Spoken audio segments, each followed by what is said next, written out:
This is a podcast from the Samplecast, Volume 3, Episode 68. The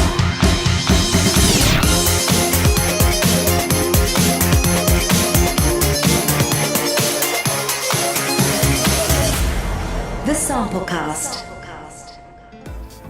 Hello, welcome to the show. And first off, I am very sick this week, so you'll have to excuse my croaky voice. If you've seen the Samplecast show, you can also see how rough I look on YouTube, so you can have a good old laugh at that. If you can keep your dinner down while you're watching. But it's been a bit of a frantic week, and I've basically burnt myself out with a big kind of flu-y cold thing. So apologies that my voice isn't quite as good as it normally is. Well, if you think it's good in the first place.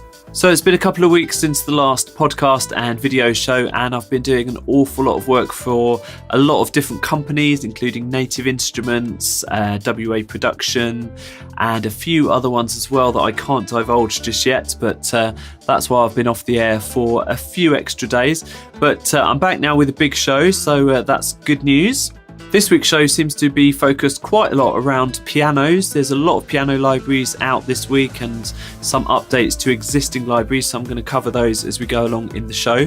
There's also going to be a review of UVI's brand new library, which is Augmented Piano. That'll be up later on in the show. The composer interview this week is with Claire Batchelor Morris, who's answered my call for more female composers to be on the show. Thanks so much, Claire. She's going to be chatting about her working processes, the sample libraries that she uses, and also delving into what it's like to work as a woman in the music industry. It's a pretty interesting chat that will be coming up later.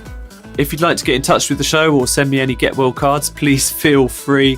You can go via the Samplecast website for all the contact details. I'm on Facebook, on Instagram, on Twitter at The Samplecast, or you can just flat out email me, thesamplecast@gmail.com. There's a few new companies that have been in touch this week wanting to get their stuff on the show. I haven't been able to squeeze absolutely everything in, but if you're interested in some of the more kind of esoteric libraries that are out this week, head over to the Samplecast website and sign up for the newsletter.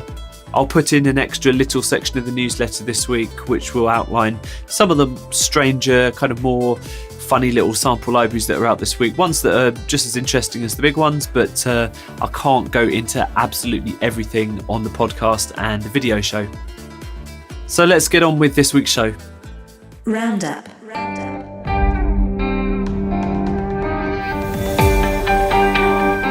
First up, the sequel to one of my favourite libraries from last year. This is Scoring Guitars 2 from Heavyocity. This runs in Contact Player 5.7.1 and above, and it's about 5 gigs in size. This collection builds on the original sounds and has brand new recording sessions, and it keeps many of the same features as the original library, except for this time the root keys they've chosen are D minor and G minor. It has 380 different NKI files, which includes pads, beds, drones, pulses and rhythms, and there's a couple of new features here, including rhythmic pedal patches and a multi-sampled plucked guitar. You can get that over at the Heavyocity website.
Sticking with guitars for a minute, there's a new library out this week from Rast Sound called Dystopian Element. They say it's inspired by Blade Runner and Black Mirror with more than 20 playable presets, and it's got a pretty simple engine on board, running in the full version of Contact 5.7.3 and above. Think of this as suitable for sci-fi and edgy scoring. You can find more information at the link in the show notes.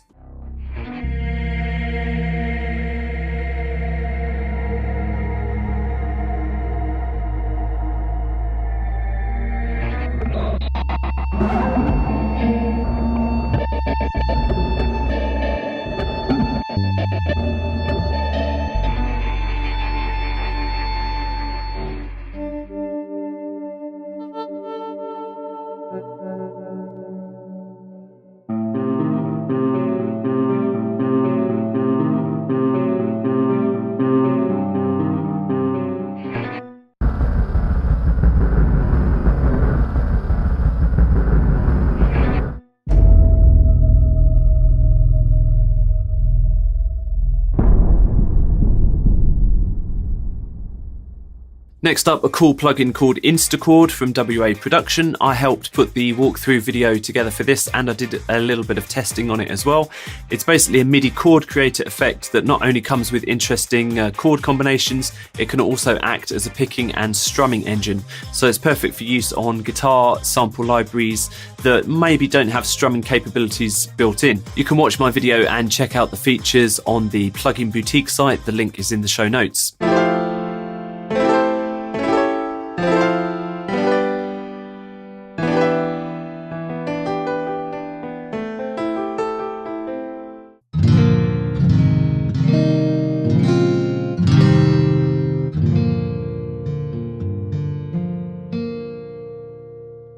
Next up, a hit and impact instrument from Ecliptiq Audio. This is called Blast. It runs in the full version of Contact 5.7.3. It's about 380 megs in size, and the sound sources here are lots of metallic rises and hits.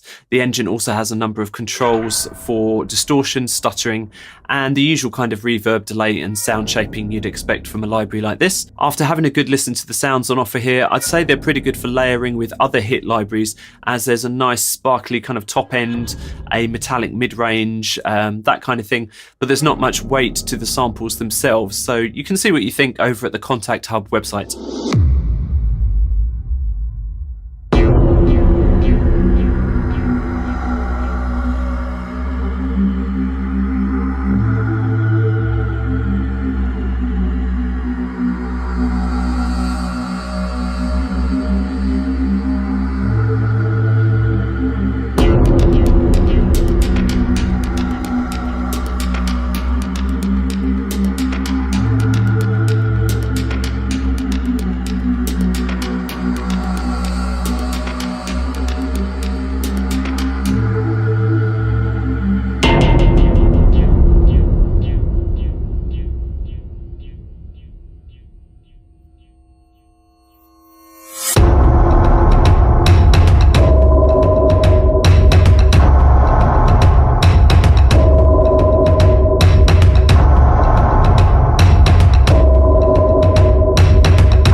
Here's a new piano from Chocolate Audio called ODD Grand Piano. They've already got 4 pianos in their lineup, and this is the 5th one, and the whole collection has been updated. I'll come on to that later on in the show. The library is roughly 20 gigabytes in size, and it's designed to produce intimate tones. There are 3 different NKIs here representing a different mixing configuration for each, and each of those gives a different tone with 4 microphone positions for each. There are lots more interesting things about this package to go into, but I haven't got time or the energy to do it here. Go onto the Chocolate Audio website for details.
Plugin VST.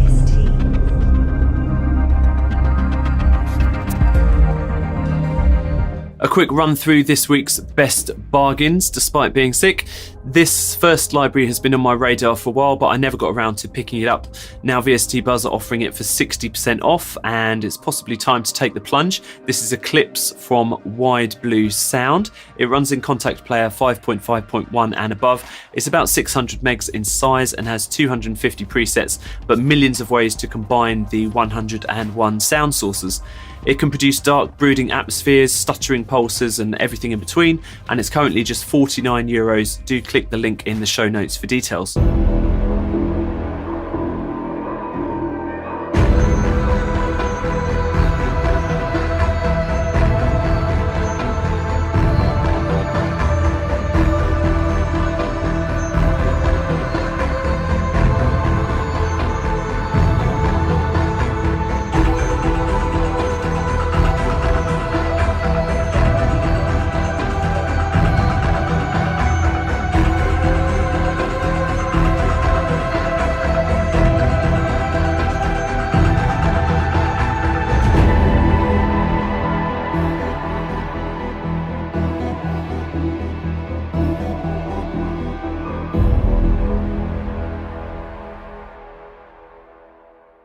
Next, we've got Zero G with up to 60% off their entire catalogue, even including the newer releases like Space Disco and Heavy Industry.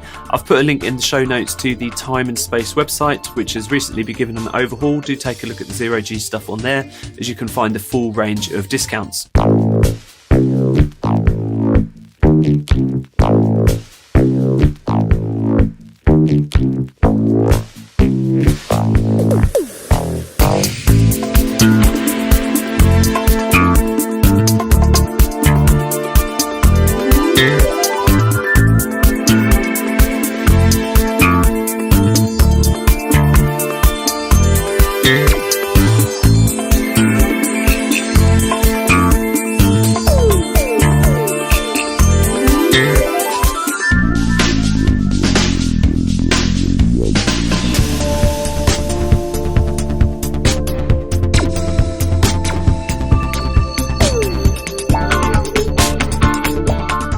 Lastly, Big Fish Audio, who have got a 50% off sale on a lot of their loop and instrument collections until the end of the month. There's a few of my favourites in there. Do have a look at the Big Fish Audio website for details.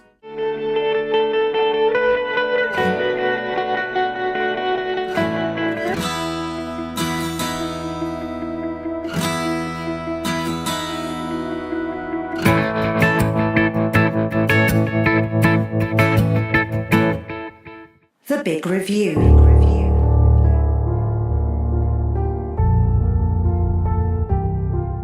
So this week's big review is Augmented Piano from UVI. This is a brand new piano library running in the free UVI workstation, or Falcon as well.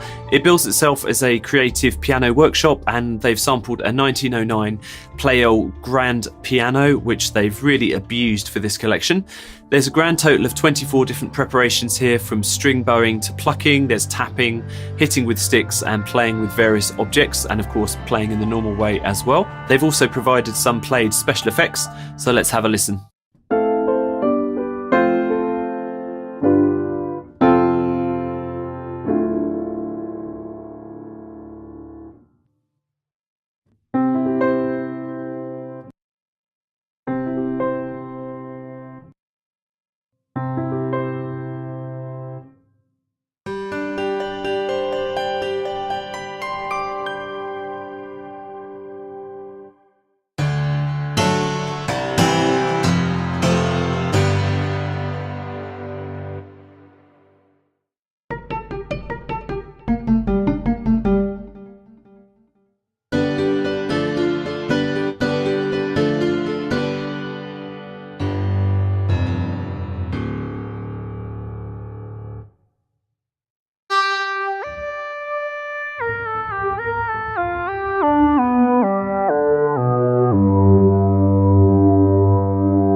In total, it's a 14GB sample library with 23,000 samples, and the main GUI features microphone mixing for 3 different mic setups, along with velocity control.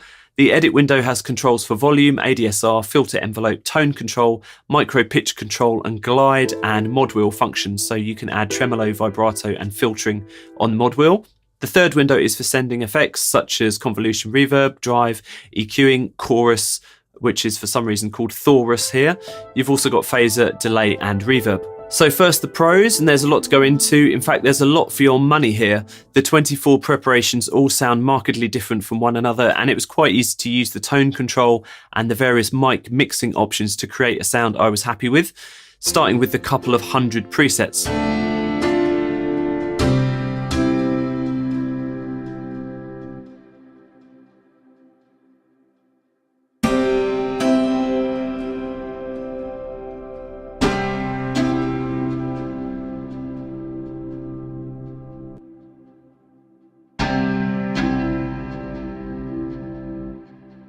Some of these presets are very unusual sounding, so much so that if I'd have heard them in isolation, I probably wouldn't have even known that they were derived from a piano.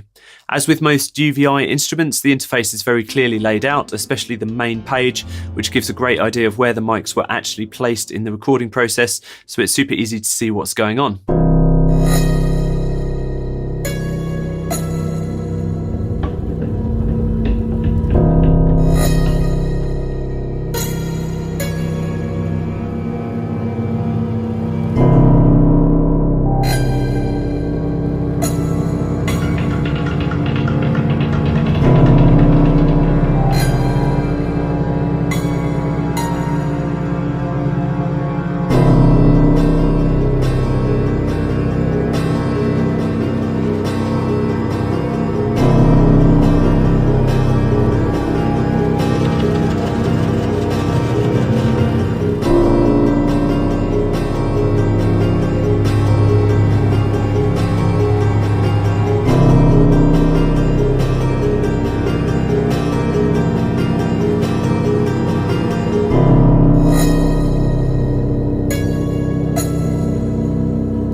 So coming on to the cons, although overall it's a well-sampled package, some of the preparations don't exactly leap from the speakers, and they were a bit muddier than I'd have liked, and some had a little bit of distortion, I thought, as well. So that made me reach for the drive control to dial it down, also the volume control, and also EQ and mic controls to just tidy up the sound a little bit.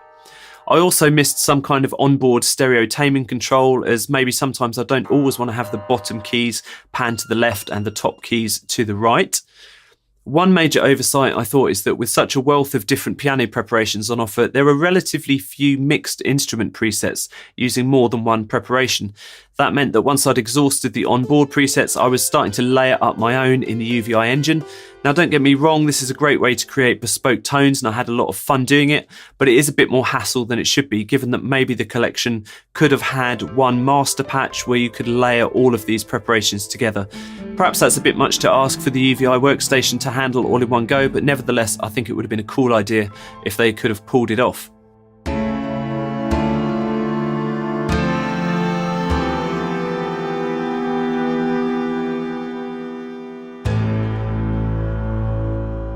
So in conclusion, there's a lot of piano libraries out there that offer some kind of prepared effects.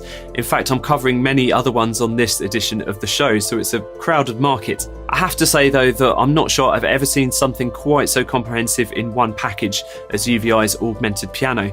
It's a real shame that the options for mixing different preparations are a bit DIY, and you do have to manually ease off the distortion and volume on some of the presets, but that's an easy fix. I'd say if you don't already have an awful lot of unicorder and prepared pianos already in your arsenal, then this library is a great place to start, simply because you won't get as many different playing styles for the same kind of money elsewhere. Do check it out at the link in the show notes or at the UVI website. Free VST. Not too many freebies this week, but my eye was drawn to Rigid Audio. They're just about to release their Hypernode library in the next couple of days. So while you're waiting for that, it's possible to pick up a pack of 5 multis from their site. And if you sign up to the Rigid Audio newsletter, there's another couple of freebies that will get thrown your way as well. These are both small contact instruments, and you'll get these via email. Do check out the links in the show notes.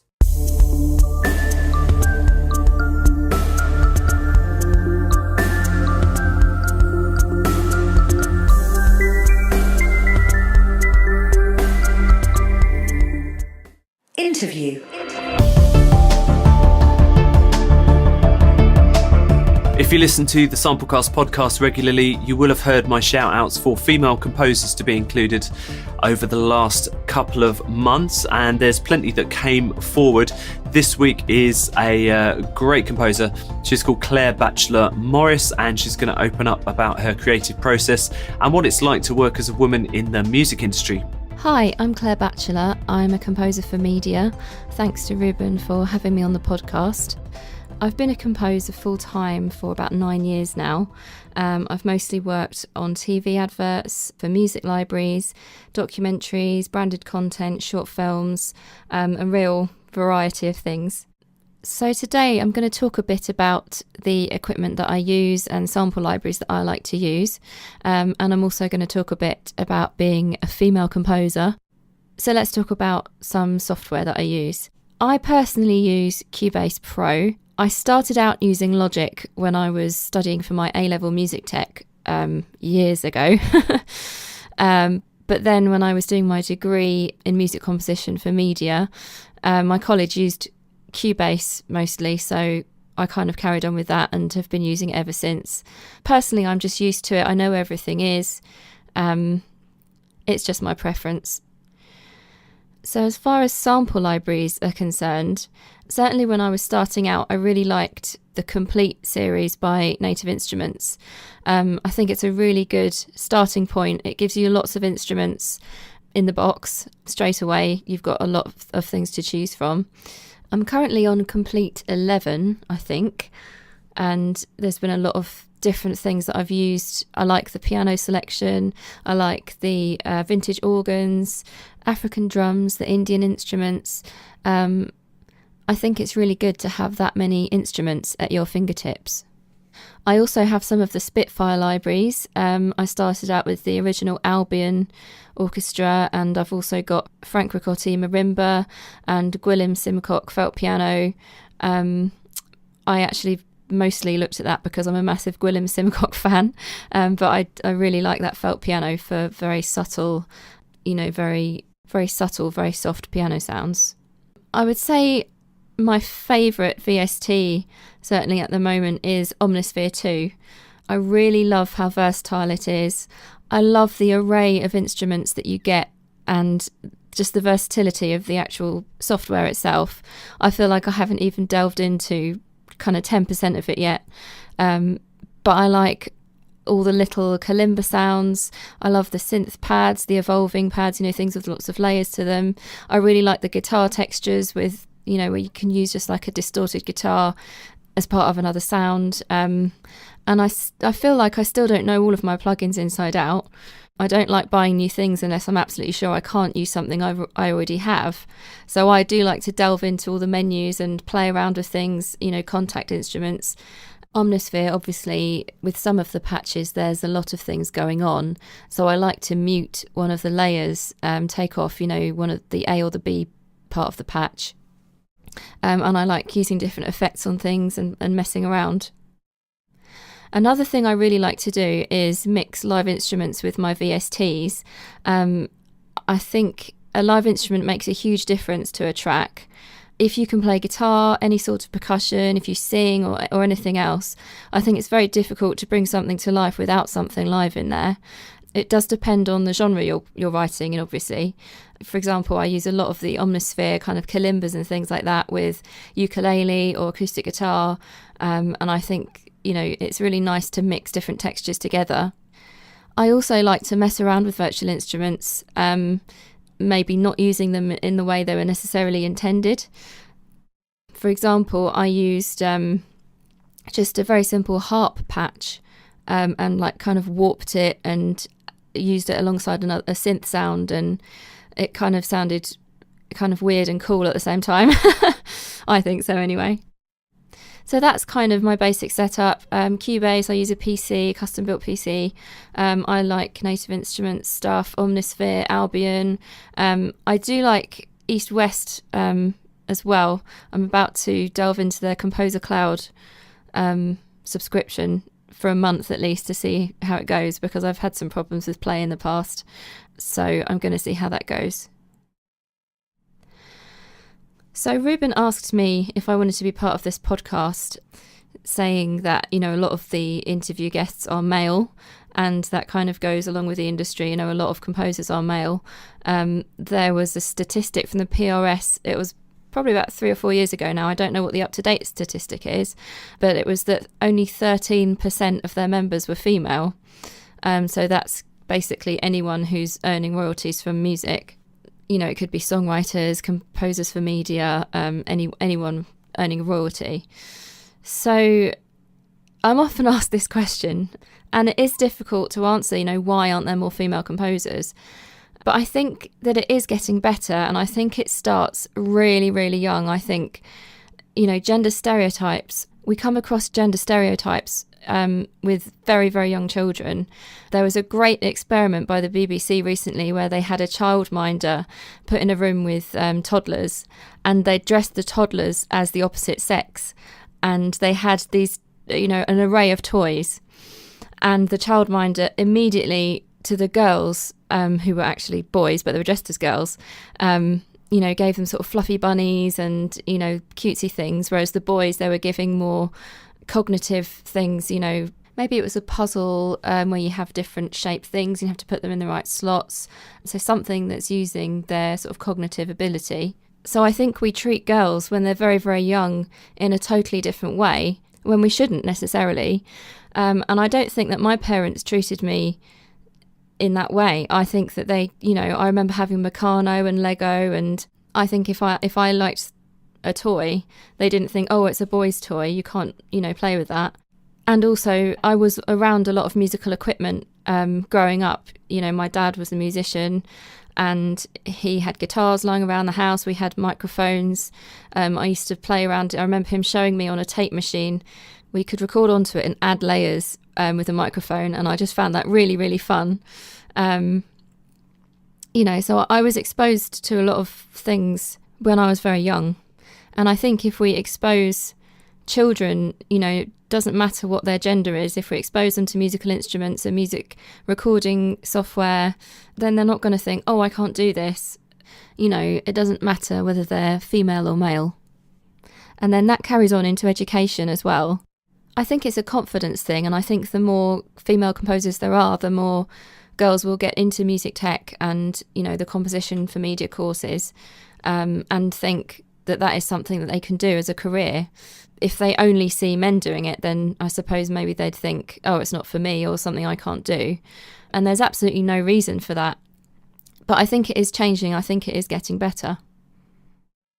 So thanks very much again to Ruben for having me on. And if you'd like to hear any of my music, my website is www.clairebatchelor.co.uk, or you can find me on Twitter at clairecomposer. Developer update. On to this week's updates, and there's a few excellent ones this week. The first is version 2 of Chocolate Audio's 88 series piano. This is 5 different sample pianos running in the full version of Contact, including the ODD piano that I mentioned earlier on in the show. As well as bug fixes, this update brings in half pedaling, there's RAM saving functions, a new GUI, more preset options, and a much better way of handling CPU management. Do check out the full details at the Chocolate Audio website.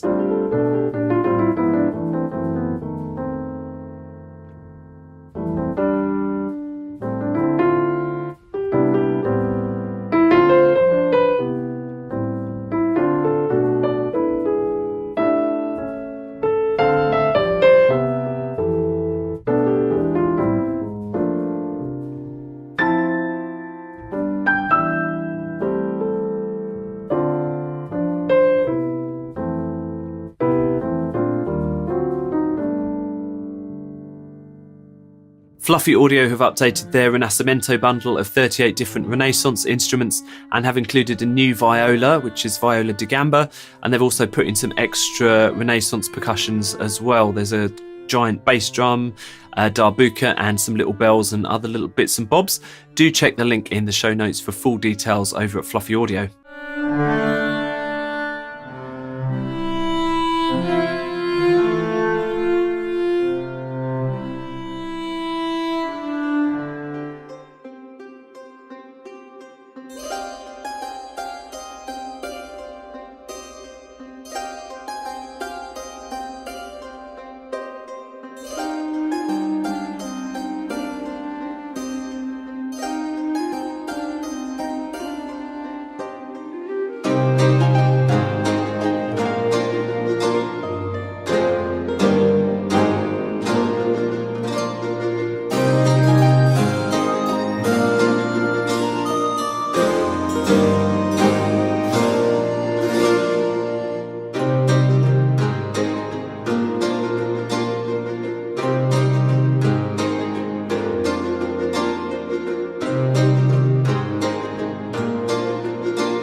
I told you there'd be a lot of pianos, and here's some more. This is 6 in a collection from Cinematique Instruments as part of their Charakter piano collection.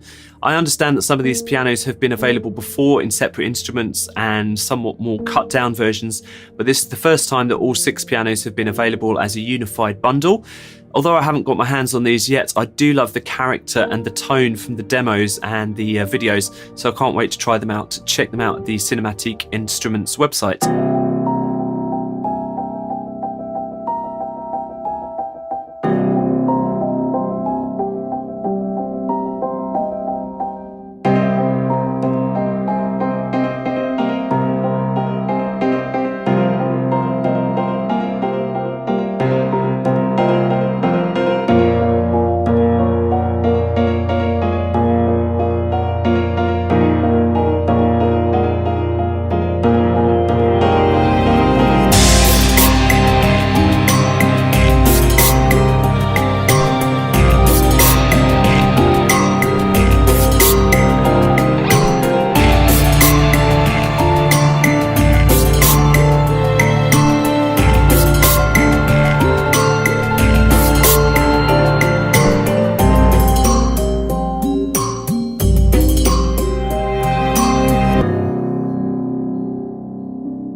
And let's finish the show with a big developer update. This is IK Multimedia with a brand new bundle of instruments and effects released under one banner as Total Studio 2 Max. It's basically their answer to Native Instruments Complete, with 94 different products in total, covering all genres of music and production. I've looked at some elements of this bundle before, including the Syntronic synths and various sample tank collections, and there's also a full version of Miroslav Philharmonic 2, plus loads of model guitars and basses and 39 mixing and mastering plugins. The full collection is 90% off what it would be if you bought everything individually, but there's also various cross grades and upgrade pricing too. For the full rundown, head to the IK Multimedia site.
thanks again for listening to the show.